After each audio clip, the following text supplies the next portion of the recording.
Long before kingdoms were carved into the earth, and long before cultivators climbed sacred mountains in search of immortality, there was a legend of a place hidden beyond the clouds. It was called Mount Tianshu, the mountain of silent heaven. No map could reveal its path, and no traveler could find it through determination alone. The elders said the mountain appeared only to those who had grown weary of searching. In the prosperous city of Yunhe lived a young cultivator named Liang. From the day he was old enough to walk, he dreamed of becoming immortal. While others laughed beside rivers or celebrated festivals beneath glowing lanterns, Liang spent every moment cultivating. He mastered the sword, controlled his breath, and learned the ancient scriptures until his name became known throughout the land. Yet every achievement left him with the same quiet emptiness. One evening, an old storyteller arrived in the marketplace. He spoke of a nameless immortal who lived upon Mount Tianshu. "He possesses no heavenly palace," the storyteller said. "No treasures, no disciples, and no desire for fame. He has simply forgotten his own name." The crowd laughed, but Liang's heart stirred. The very next morning, he left the city with only a sword, a water flask, and a small bundle of rice. For many months, he wandered through mist-covered forests, crossed rivers as clear as crystal, and climbed mountains where cranes glided silently through the clouds. He asked monks, shepherds, and woodcutters for directions, but each answered with a smile instead of a map. One old monk told him, "Mountains do not hide from people. People hide from mountains." Liang did not understand and continued his journey. One dawn, after following a lone white crane through the snow-covered peaks, the clouds suddenly opened. Before him stood Mount Tianshu, rising into the heavens like a pillar of light. A narrow stone path climbed endlessly upward through forests of ancient bamboo. When Liang finally reached the summit, he expected to find a magnificent palace of jade. Instead, he found an old man sitting beside a quiet lake, holding a bamboo fishing rod without a hook. The old man smiled as if greeting an old friend.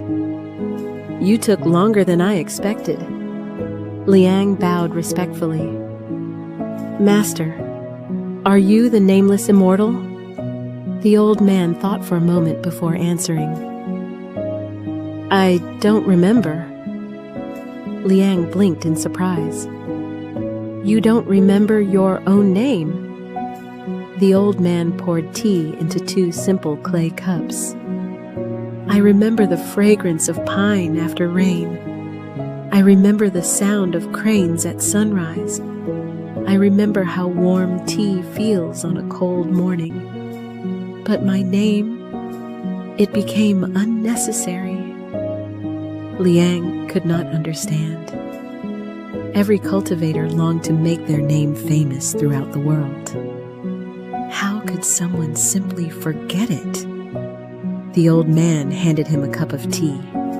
The surface reflected Liang's face perfectly. Then the old man gently touched the cup, and ripples spread across the water. Liang's reflection disappeared.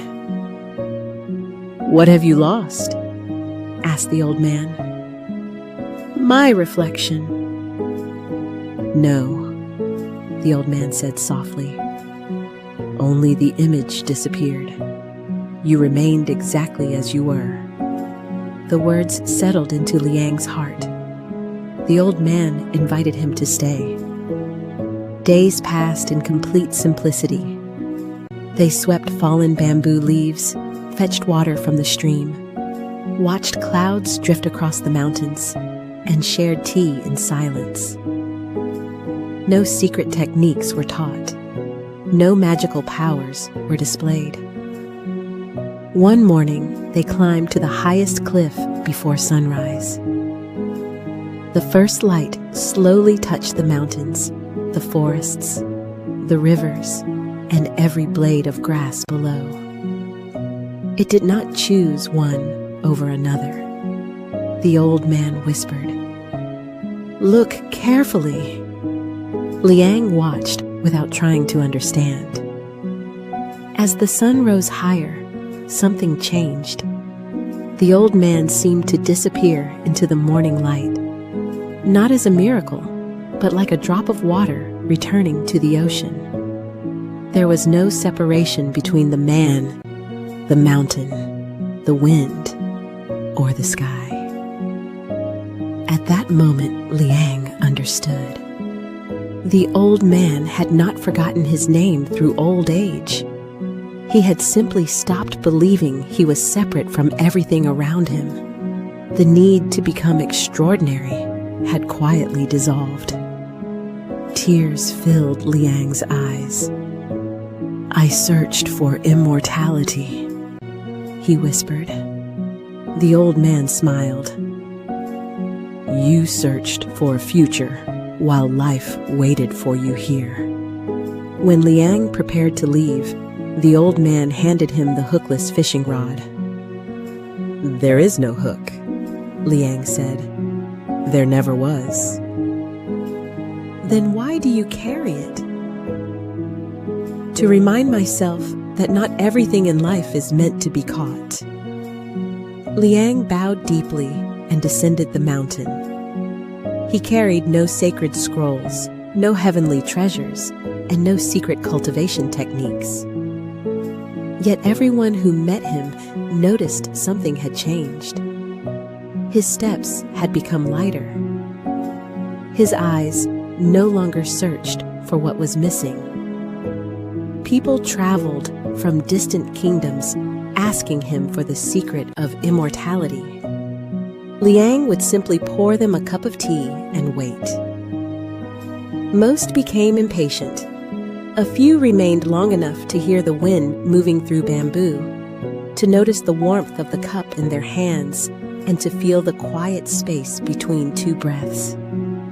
Those few left without answers. But somehow, they carried home a peace that no words could explain. And perhaps that was the greatest cultivation of all, not living forever, but living so completely in this moment that nothing remained to chase, nothing remained to fear, and nothing remained